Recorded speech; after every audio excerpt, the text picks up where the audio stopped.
Herta is a 4-star ice erudition character, often referred to as the spin to win queen. Due to her interesting mechanics, she is also regarded as one of the most fun and satisfying characters to use when the content calls for her. Having one of the best combat loops in the game allows this character to remain unique and a fan favorite. Nowadays, you can find Herta amongst the best tier in pure fiction, but it wasn't always peaches and cream for Herta. We're gonna go back to a time where Herta was deemed to be one of the worst characters in the game. Before we do continue on with the video, I want to let you all know that I do have a second channel where I upload contents on different games. If that's your style, definitely check this channel out. The link will be in the description. Let's get back into the video. Herta, being a mascot of the early game, would find herself being loved by the players. I don't think a single person could dislike Herta really. Meeting Herta in Simulated Universe for the second time would award you with a Herta of your own, which at this point would be the 4th character given to the player for free, also being the 3rd damage dealer amongst that bunch. The best thing about Herta, unlike other damage dealers, would be that she was further given for free in various Simulated Universe stages, allowing you to eventually get a free maxed out Herta. What's important to note is that this character, much like Serval in the early game, would be useful but didn't translate as well into the end game because of Herta's multipliers being thought of with multiple enemies on the field versus 3 or less. Having copies being given to the player over time was a good way to help the character scale better as you reach the late game, and this would translate even better into the game mode released in a late patch, Pure Fiction. If you were honestly pressed for resources, you didn't bother building a character because at the time, erudition characters weren't as rewarded as hunt or destruction characters, due to most fights being 3 or fewer enemies. Think of it like this: hunt's ideal scenarios would be 1 enemy, destruction being 3 or fewer enemies, and erudition being 5 or fewer enemies.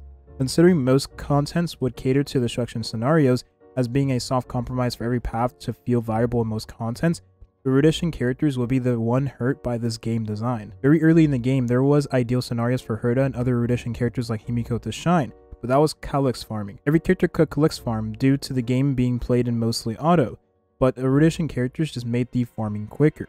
As someone who used Herta to a certain point throughout the early and mid game, it wasn't like this character was ideal, but rather I found her to be one of the most fun to use. And I think a lot of people could resonate with that. No matter who was on the team, whenever an enemy would fall below half health after being attacked, Herta would come in and do a follow-up attack additionally, better known as keqing. This, in combination with having full AoE on both her elemental skill and ultimate, would create the most Unga Boonga playstyle, and this what I would consider to be a satisfying combat loop. To help with consistently doing damage, Herta would receive parts in her kit from traces and eidolons to boost her own personal damage, which would fuel the engaging combat loop even more. This engaging combat loop would prove to be further effective in combination with Himiko on the same team.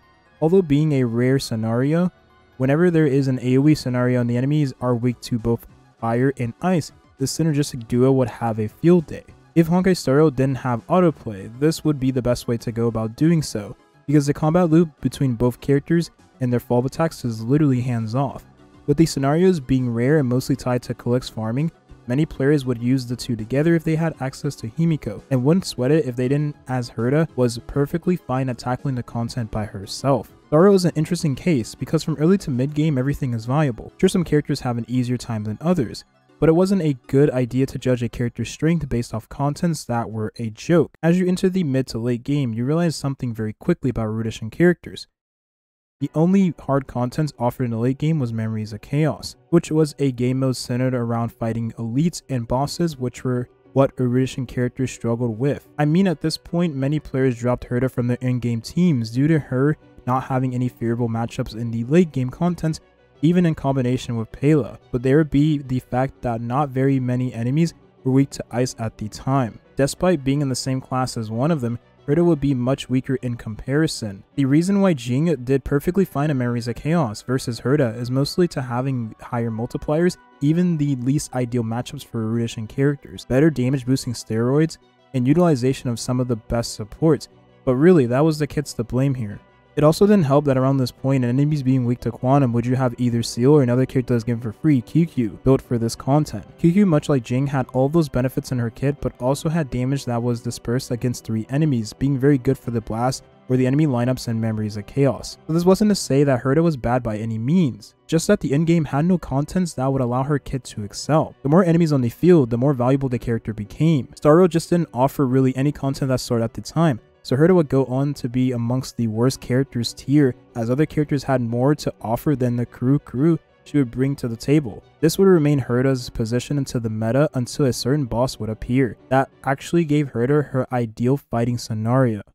The Zhengshou deer had a ton of ice weakness but would spawn branches that acted as sub-enemies across the battle. The first phase, the deer would spawn 2 branches, and the second phase would result in the deer spawning 2 more. These branches would have ice weakness, and as we talked about earlier in the video, would give Herta her ideal battle scenario. 5 enemies meant that Herta could do up to 5 keqing across the course of the fight, which resulted in a ton of more additional damage, but also gave the character an increase in critical rate. This scenario, in combination with an amazing AoE defense breaker such as Pela, would allow Herta to absolutely shred. This would give Herta a nice boost in usage and give players confidence in that Herta and other Rudishan characters wasn't bad, but rather was bad for the contents offered. It wasn't long after this point that Jinglu would release in Star Rail, and to be fair, here Jinglu is a character that made almost every damage dealer look bleak in comparison, because she had many pros and virtually no cons. Very good blast damage, utilization of the best supports,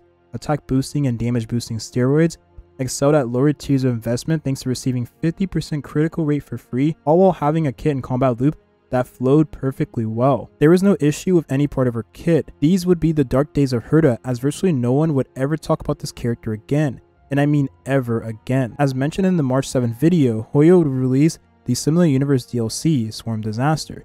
The Swarm Disaster enemies had ice weakness, which would allow Herta to absolutely dominate the contents with both the Remembrance Path and other ice characters in the same team party. You bet that these same enemies would make their way to the Memories of Chaos, and due to the combat scenario being very similar to the Zhengshou deer, Herta would dominate whenever this enemy made its way to Memories of Chaos. Now Herta would go on to be a character some swore by and others couldn't be bothered to use, and I imagine it was due to having some of those premium gacha options. However, at least we could finally say that Herta, unlike some of the other Rudishan characters, would have an increase in usage due to having viability at higher tiers of investment to the character. There were some, not many, but some keqing angles. The better days for this character continued on until we were to receive a brand new in-game content that, unlike Memories of Chaos, would give a playground for these pre-existing toys to finally shine in. Pure Fiction would be announced in patch 1.5, but was ultimately released in 1.6. This very same patch would increase the usage for Rudishan characters across the board,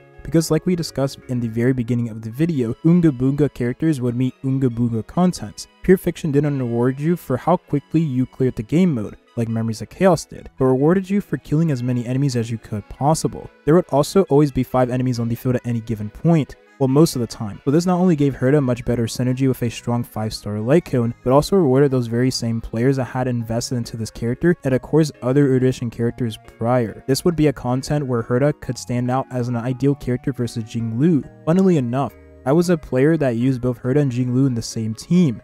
Jinglu could proc Herta's keqing, and considering the enemies were weak to ice, this duo would ultimately prove to be amazing. I guess you could still use the Herta and Himiko combo with great success, I guess. As word began to increase about Herta's amazing performance in this game mode, so would her usage. A 4-star free character went from the worst tier in the game to the best tier without receiving a single buff. Considering this was a 4-star given for free to the players, I'm sure no one complained. Everyone gets to keqing, so there you have it. I kid you not, I didn't make this video because Herta being a character with a rise to glory much like keqing from Genshin Impact, but rather I went to an anime convention recently and remember meeting someone with a Herta cosplay.